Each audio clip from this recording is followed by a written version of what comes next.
Hey everybody, welcome back to my channel. It's Constance the Reader, and today I wanted to do a spooky book recommendation video. It's the middle of September.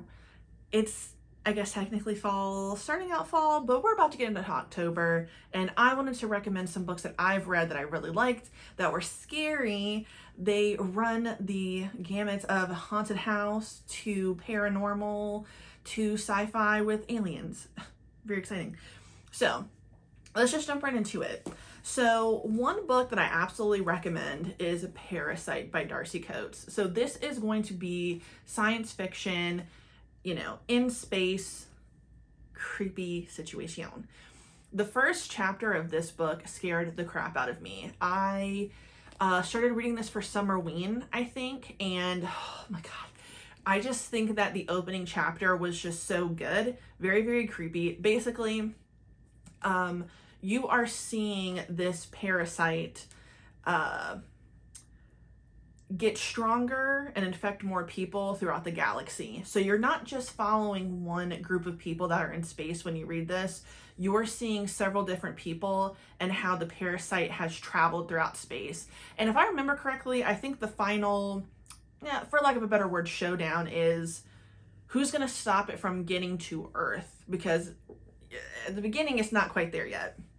I thought this was so good. I think Darcy Coates is a really great author in general, but the thing I liked about this was the way that the chapters ended. I felt like I was always on some type of cliffhanger, and I just had to keep reading. I had to keep going because it was so freaking good. I couldn't stop myself. A little bit of body horror, I'd say, not too much, but it's a parasite, so there's going to be some creepy little situations. Any type of worm type thing freaks me out. So if you don't like worms, maybe don't read this, but you know what? Give it a go. I'm always going to recommend Darcy Coates because I really love her as an author, but this was a very good one, especially if you haven't read anything that's sci-fi horror. I would definitely recommend this one for sure. I would also recommend Secret Santa by Andrew Schaefer. So I read this for Winterween, and this is like a Christmassy holiday themed book, but I definitely think even though it's like kind of in the time of Christmas, you could clearly read it for Halloween. Basically, this is about a woman who's trying to get a job at this, I guess you could say prestigious publishing house, but it hasn't put out anything new in so long. It's kind of failing even though it's such a well-known publishing house. And there is this mysterious box that sits in the office of the person who is running it currently. Something happens and she becomes the person who's running this situation. And as the time goes by, more and more people start to die at this publishing house. Weird things happen. Kind of think like monster bump in the night type situation. I thought it was really good. It was a very quick read. I read this in one day. I think it was worth it. It was suspenseful. It kept me on the edge of my seat.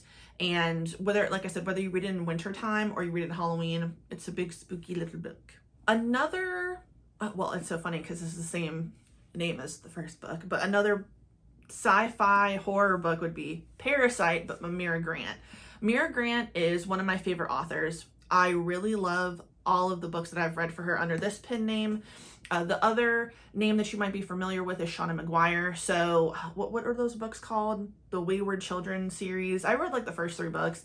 Interesting, but I prefer the adult, horror side of the writing. So this, I believe, is in the same, it might be in the same world as another book I'm going to mention a little bit after this. But basically, there are parasites controlling people.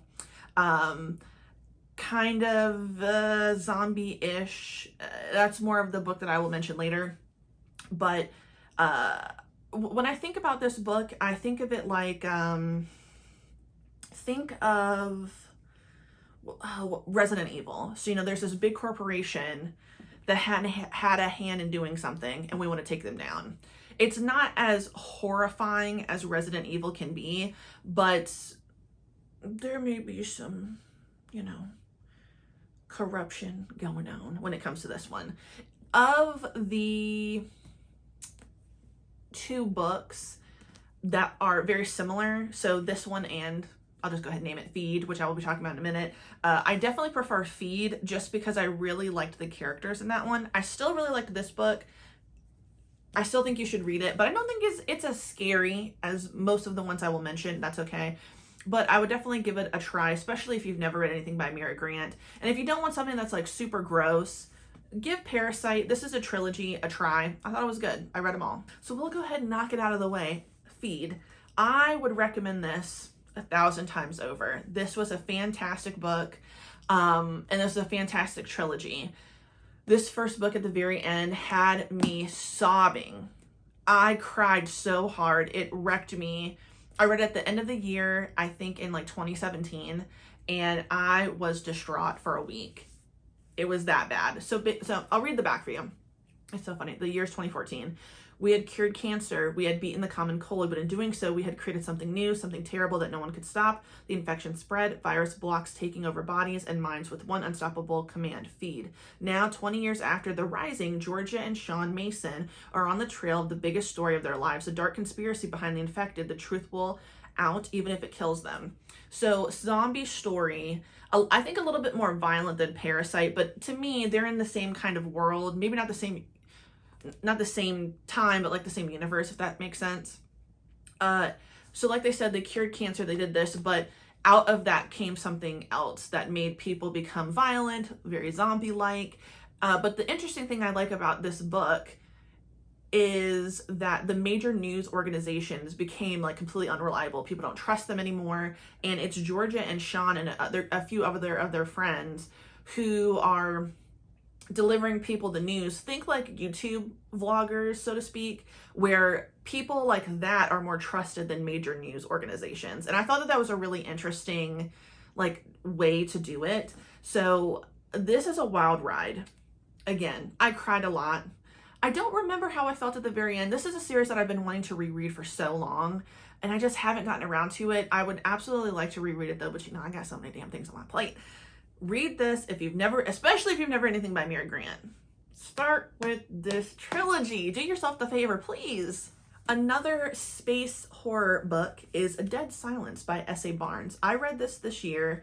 A lot of people, a ghost ship, you know, a lot of people were very excited about this. I was very excited about it too. I think that it was a really good book, but it wasn't my favorite. No, I still think it's a good little read. Basically, this crew is like on the last leg of their space job, basically, and they're basically just waiting to get picked up, but they hear a distress call, and you know, space rules demand you go check it out. So they say, you know what, let's go, we'll see what's going on. And then they discover a ghost ship, like a cruise liner spaceship that went missing many years ago. Nobody knew what happened. There were celebrities on board, rich people on board, and no one had any idea what happened. Other space rule is if you go there, you can claim any of the treasure or things on it. So they want to get some stuff from the ship to prove that they found it so they can claim everything that's on board. But of course, why the hell did it go missing in the first place? There's obviously some ghostly, spooky things going on and that we need to discover. So I liked the first half of this book a lot. There is one scene that I mentioned when I reviewed this a few months ago that was really like chilling. And if it was a movie, I can't even imagine how they would pull it off because it really scared the shit out of me. So I think that the first half of this book was great with where I think all of us thought it was going. The way it changed, I wasn't the biggest fan. I didn't hate it though. But you know, you have your unreliable narrator. You don't exactly know if what she hears and sees is really happening. She had a little bit of childhood trauma. And yeah, so not my favorite, but not bad. I still think it's something that is worth reading. It's just the ending was just kind of lackluster for me, but that's okay, it happens. But if you want to read another space horror book, I'd recommend this one. Next up, this is a haunted house recommendation, and that's Home Before Dark by Riley Sager. So this was my first Riley Sager read. I'd never read anything by Riley Sager before, and I'm really glad that I started with this one. I thought this one was fantastic. Basically, you are following this woman. What was her name again? Maggie. So Maggie, many years ago when she was, I don't know, like 6 or 7, her father and her mother bolted from this house, her childhood home, in the dead of night because something happened. She doesn't quite remember what happened, but it was frightening as hell. Her father writes a book, and it's a ghost story about their house. And, you know, all this critical acclaim, you know, everyone believes it's a scary story, but she never quite believed it. She lived it, but she doesn't remember because she was a kid. So when her father dies, she finds out that he kept this house since the night they left, and it's hers now. She gets on her little HD TV, you know, bike, and decides, let me go ahead and try to fix the house up. What really, she's coming back because she wants to see what the hell really happened here. What is true? What is false? And through that, we kind of get the perspective of what was written in the book of the haunting, and then we see what's going on with her now. Maggie is not necessarily an unreliable narrator, but she definitely is very much, I don't believe in ghosts when we're seeing it from her perspective. And when you finally find out what was the truth, it was a good little twist. I'm not going to say exactly what it is because it gives it completely away, but, you know, one thing I think is really creepy and something that's always stuck with me is the scene from The Strangers where she's in the kitchen and someone is in the hallway watching her. She feels someone watching her and she looks and no one's there. That is one of the scariest feelings ever. And that's the energy, the vibe that this book has. Is someone watching me? What's going on? This was a good, scary, haunted house story. I would recommend this 1,000 times over. Read it if you've never read anything by Riley Sager and hey, you just want something to, you know, I don't want to read this, okay. Good, definitely good. I liked this haunted house scary book. Next up is a book that I think is on everybody's recommended list, but for good reason, and that's Kill Creek by Scott Thomas. I read this like a year or so ago. Really, really good. This is basically about some guy who's famous online, you know, for being like goth and scary. Gets all of these famous horror authors, I was about to say artists, to this haunted house. So you've got someone who's as old as, you know, 60, who's been writing books for so long, as young as, you know, in the early 20s, more gothic, more, you know, violent, maybe more eerie. So it's a bunch of different, they all write within horror, but, you know, there's levels to their writing. And they all come to this haunted house. He's like, survive the night. Is the house haunted? We don't know.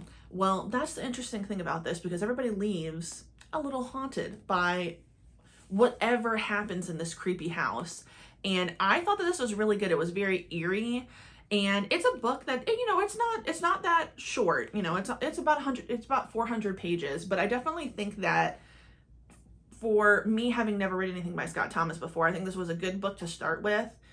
I really liked the characters that you meet, all of the authors, and just a good book all around. I don't know what the hell's going on with me. But yeah, I would definitely recommend this. There's another book by Scott Thomas that I haven't read yet. I would really like to. I think it's going to be more imaginary friends, haunting type situation, which I'm definitely excited about. But Kill Creek, it's highly recommended for good reason, so give it a try. And last of the books I will be holding up in hand, because the other ones I'm going to mention, I do not own them as a physical copy, is another haunted house book, and that is The Cairo Haunt by Darcy Coates. So this was the first book I read by Darcy Coates, and I read it for Summerween, and it was so good. So this is about a woman named Remy who does kind of like, she does guided tours through her haunted house, but they're a little, you know, what's the word? I don't know, like, not jokey. Like, she gives history, but she's dressed up, you know. It's serious, but not really, you know what I mean? But somebody approaches her within this most recent tour to ask if they could get a private tour because they want to do like, kind of like a documentary type situation within the house. She agrees, and all of these people come, and yeah, the house is fucking haunted and it's scary as shit. This was a really good book in my opinion. I couldn't put it down. The house is messing with everybody. There were some moments in here that were really, really freaky and gave me nightmares. And that's really easy, honestly, but I'm not taking away from, I will get nightmares pretty easily, but this one had gave me some good nightmares. if you want to call them that. The thing I like about Darcy Coates, as I mentioned with Parasite, is the way that like she'll end a chapter. It's like I have to keep reading. I can't just stop here. It feels like it's a cliffhanger and I actually can keep going. So I need to keep reading. And that's how this book was. I thought it was a really, really good, haunted, spooky book. The ending was good. It was a little cheesy, but I don't mind that. I don't mind a happy ending type thing, but very cute. I liked it. I would absolutely recommend really anything by Darcy Coates. Give it a read, especially in a spooky season. So next are some slasher books. All of these involve a camp. They don't all like happen physically in a camp, but they all have to do with camp. And I mean, that's just very slasher, what you would come to expect. So the first one is Under the Blade by Matt Serafini. I listened to this as an audiobook and I would definitely recommend it. Basically, it's about a woman named Melanie. She's the sole survivor of this like massacre that happened at a camp that she was the counselor at, and she delivers the killing blow to, what's his name, Cyrus Holt.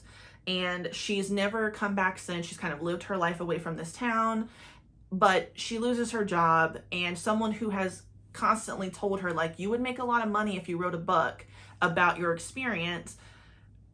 Finally, she's like, I probably will. So she goes back to the town, and of course, murders start happening again. Is it a copycat, or did Cyrus Holt really die? You know, did she really give him the finishing blow? Or, she's supposed to be the final girl, right? Yeah.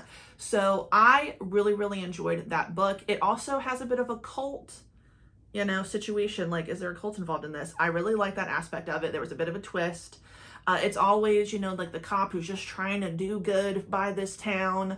I don't know. I like that. I like that about slasher books. So Under the Blade, I would absolutely recommend. And, you know, listen to it as an audiobook. I don't know how long it is if you know, had the physical copy. It does seem like slasher books tend to be a little bit shorter, which I like. You get straight to the point very quickly. Next up, another book that I feel is always recommended, but for good reason, is Camp Slaughter by Sergio Gomez. The opening chapter of that book scared me. And again, it gave me the same creepy vibe as the stranger scene in the kitchen. So bloody, slashery. Hi. And this is about a group of college kids who, I believe on spring break rent a cabin in the woods, but it's not that far from this camp where a bunch of people were murdered. And there is this man, creature, I don't know, who starts picking these kids off one by one. Very, very bloody, very scary. I think that he left it open for a possible second book. I think all of these could be left for a possible second book. I don't know that they ever get a sequel, but I would read it if it did. Camp Slaughter was definitely great. And then lastly is Camp Slasher by Dan Padavona. I read that the other day. I don't remember what I read that for a readathon, I think. Really good slasher book. Same thing, it involves a camp. So it's like two different things are going on in this book. You've got some kids who are helping this man in town rebuild this camp because he really feels like he's going to get rich off of it. It's this really small, secluded town, and hopefully they are going to build this major road through it. So he's just so sure he's going to make money. And then you're following this cop who has been noticing that there have been missing persons cases that are not getting solved. He doesn't know why, but then people start dying again, and he's got to be the one to solve this one. Very bloody, very, very scary, you know, not everybody is innocent. That's the other thing. Like, it's not just the scary murderer that's the problem. There's other people in the book that are an issue. Okay, just remember that. Definitely give that one a read. Oh, someone rang my doorbell. Let me go get the door. Okay, so my food just got here, and that's fine because I only have one more book to tell you about. Honorable mention, because I don't have any other cannibal books to mention. And that's going to be Reception by Kinsey Jennings. Cannibal Wedding says it all. Am I right? I saw someone recommend Reception on TikTok, and I don't know, it just, the cover is so creepy, and the way to describe it, Cannibal Wedding. I mean, that's literally all you have to say, and I'm gonna be kind of intrigued. It's about this girl, I think her name is Avery, I can't remember, but basically she gets to leave rehab for the weekend to attend her sister's wedding. And, you know, the family is a little judgmental of the fact that she's in rehab, but she's determined to be there for her sister. She's marrying into this like very weird family that like has money, but they're a little bit country, if you know what I mean. And they have it at their like golf course, you know, country club, kind of dingy looking situation, if you ask me, just what I could visualize. And, you know, all of a sudden people start eating people. And it was very, very bloody and gruesome. And I think that was my first intro into extreme horror. I'm not like the biggest fan of extreme horror. I've tried a few things here or there. And, you know, I wonder if you could consider slasher extreme horror, because I mean, it gets pretty brutal with slasher books. But for that one where people are eating people, I mean, that's pretty intense. With that being said though, absolutely recommend it. I actually wonder what it would be like to listen to that as an audiobook. I read it on my Kindle. Definitely worth a read. I actually want to own the physical book because the cover is just so, you know, it's so creepy. You'll see it when I put the picture up. But yeah, definitely a good read, which, you know, cannibals is a good guess technically. It's hard to say that, you know what I mean? It's just weird. Anyway, thank you so much for watching. What do you think of my suggestions? I've talked to a few of you before, especially about dead silence in the comments. You know, we've mentioned that scene in the book. It was really good. So tell me what you think in the comments. Have you read any of these books? Would you recommend them as well? Do any of them sound so good that you're going to read them for the spooky season? Let me know in the comments. Thank you so much for watching my video. If you like the video, please like the video. If you like it, subscribe to me. Hit the notification bell. Why not? I'm gonna go eat my food now. So you have a good day. Goodbye.